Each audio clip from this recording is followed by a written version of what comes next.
Welcome to Become Damn Good, the podcast where we tackle the big questions and cut through the corporate nonsense. Today we're diving into a debate that splits entrepreneurs down in the middle. Is ethical business essential or just a fancy PR trick? On my left, we have a man so dedicated to sustainability that he probably filters his coffee through recycled leaves. And on my right, we have someone who still thinks fax machines are cutting edge and that purpose is just another buzzword made up by consultants to sell some overpriced workshops. Haha, very funny. Look, businesses have a responsibility to make the world a better place, not just stack cash. And as long as they stack that cash neatly, I don't see the problem. All right, let's get serious. People talk about purpose and profit like they're mortal enemies, like you either run a charity disguised as a business or a soulless money printing machine. But is that really the case? My question is simple.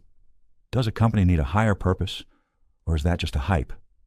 It's not just a hype, it's a necessity. The most successful businesses of the future are the ones that create real impact. Or just the ones that make the most money. Look at Amazon, Tesla, and McDonald's. None of them are saving the world. They're making billions. So you're saying purpose is just a marketing gimmick? Absolutely.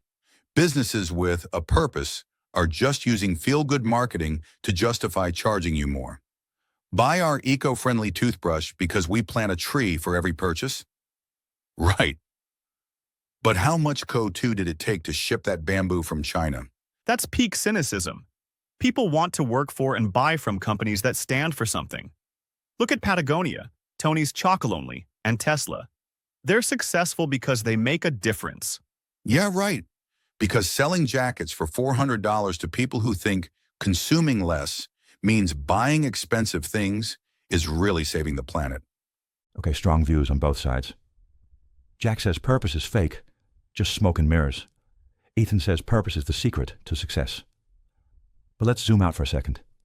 Is this really about impact, or is it about how customers and employees connect with the brand? Because whether you're cynical or idealistic, the companies that use purpose well are winning. Consumers want to feel a real connection with the brands they support.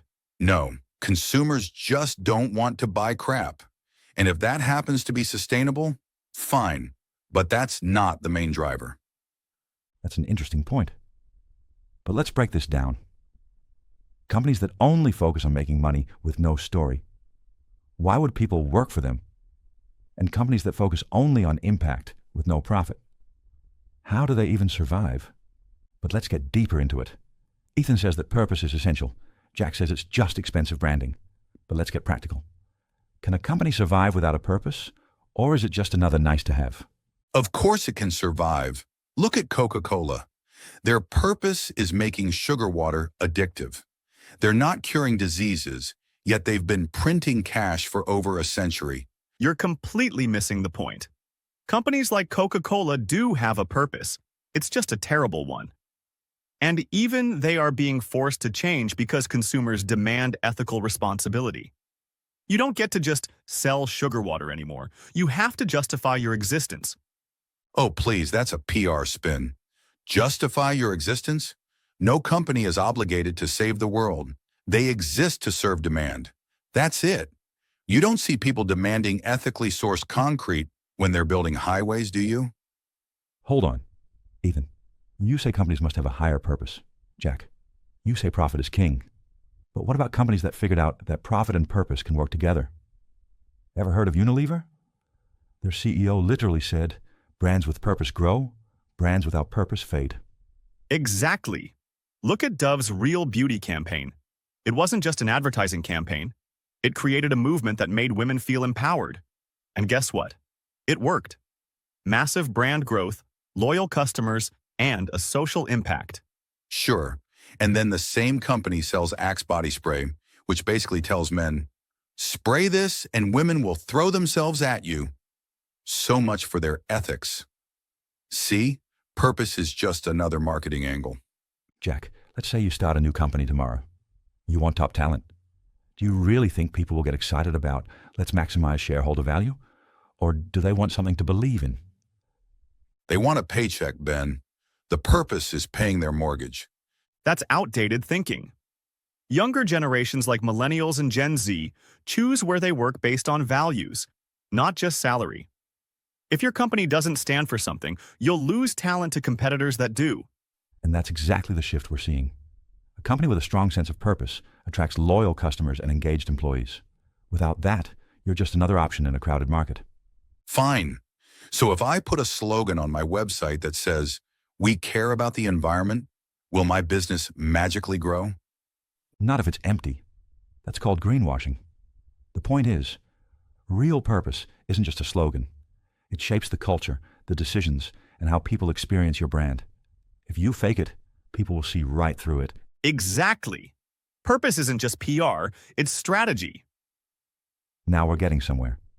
Jack, what if I told you that companies that integrate purpose strategically aren't just surviving? They're outperforming competitors. If the numbers back it up, I'll listen. But if this is just another feel-good TED Talk, I'm out. All right, Jack, you said something interesting just now. If the numbers back it up, you'll listen. So let's talk numbers. Because whether you like it or not, businesses that take purpose seriously are outperforming their competitors. All right, hit me with it. But if you're about to bring up Patagonia again, I swear I'll walk out. Not just Patagonia. Let's talk about Lego. A few years ago, they doubled down on sustainability, not just as PR, but as a business strategy. They switched to plant-based plastics, invested in sustainable production, and partnered with environmental initiatives. Their sales? Through the roof. Parents trusted the brand more. Kids loved the green innovation. It wasn't charity, it was smart business. Right, so they slapped eco-friendly on a product and sold more. That's marketing, not ethics. People like feeling good about what they buy. That's the point. Consumers are becoming more conscious, and businesses that align with those values build stronger relationships. It's not just about selling, it's about connection. I don't disagree that purpose can be used effectively, but let's not pretend companies do it out of the goodness of their hearts. If they weren't making money from it, they wouldn't do it. And why is that a bad thing? The best companies figure out how to align purpose with profit. The moment you stop seeing them as opposites, you start seeing the real opportunity. All right, fine. But what about companies that are being forced into this purpose game? Look at oil companies suddenly acting like they care about sustainability. Total hypocrisy. Because they have to change. The market is demanding it. And let's be real, if they were truly ethical, they wouldn't have waited until public pressure forced them. Now we're getting into something deeper. When does purpose become ideology? Because Ethan, while I agree that companies need to evolve, do we ever stop to ask if we're taking some of this too far? Too far? What do you mean? Well, let's take the so-called climate crisis. We all hear the same thing. Humans are destroying the planet. We need urgent action. But is that really the full picture? If you zoom out over thousands of years, the climate has always changed. Are we really at a crisis point? Or have we just become hyper-focused on the short term? Come on, Ben. We know human impact is real. The data is clear. Oh, so now data matters? What happened to all that feel-good branding talk? This is different. This is about survival. But survival for who? The planet will be fine. It's humans who are at risk. We assume every small action we take will save the Earth. But maybe we should be asking a different question. Why do we waste so much time debating extremes instead of just using common sense? Now you're speaking my language. Look, I'm not saying companies should pollute the oceans and laugh about it, but this whole idea that businesses have to become moral or moron leaders in every single issue, that's insanity. So, we just let companies do whatever they want? No. We recognize that business and ethics aren't enemies. Making money and doing good are not opposites. The real problem isn't that businesses don't care, it's that we keep treating this like a battle instead of finding smart, balanced solutions. I'll admit that not every company can be an activist, but they should at least try to do better. And I'll admit that if purpose drives real business growth, I can see the value. But don't ask me to believe that CEOs suddenly became saints overnight. Perfect. We started with two extremes. Ethan, you believe purpose was the only way. Jack, you thought it was just a marketing ploy. Now I think we're landing somewhere interesting. Purpose is a tool. If you use it right, it makes your business stronger. If you fake it, it will bite you in the ass. Before we wrap up, let's zoom out one last time. We've spent a lot of time talking about sustainability and ethical business, but isn't it strange how people act like this is something new? Like businesses just now realize they have responsibilities beyond making money? Right. As if corporate responsibility was invented by some Silicon Valley think tank in 2015. Well, it is more urgent now. The world is more interconnected, the stakes are higher, and businesses have to think about the long-term impact of their decisions. But isn't it also just common sense? Look at history. Some of the greatest business leaders understood that profit and purpose go hand in hand. Henry Ford built houses and schools for his employees. Philips did the same in the Netherlands. Companies used to invest in their workers and communities because they knew a thriving society meant a thriving business. Yeah, back then, having happy, healthy workers meant more productivity, fewer strikes, and a stronger local economy. It wasn't some woke movement. It was just smart business. So what happened? Why did companies stop doing that? Shareholder capitalism happened. The idea that maximizing shareholder value is the only goal. CEOs stopped thinking long-term and started thinking about next quarter's stock price. And that's where we're coming full circle. Purpose in business isn't just about planting trees or reducing plastic. It's about the bigger picture. Businesses that focus only on short-term gains end up struggling in the long run.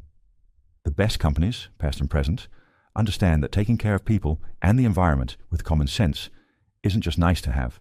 It's a competitive advantage. I can get behind that. It's not just about doing good, it's about building something meaningful for future generations. All right, I'll admit, maybe all this purpose in business talk isn't complete nonsense. If companies stop preaching and just go back to common sense responsibility, I'm in. There we go. Ethan, Jack, I think we found our middle ground. Purpose in business isn't a new idea. It's just good business done right. Whether you call it purpose, strategy, or just common sense, it works. Now, dear listeners, what do you think? Is ethical business a necessity, a strategy, or just a buzzword? Drop your thoughts in the comments, and let's keep this conversation going. Until next time, and stay damn good.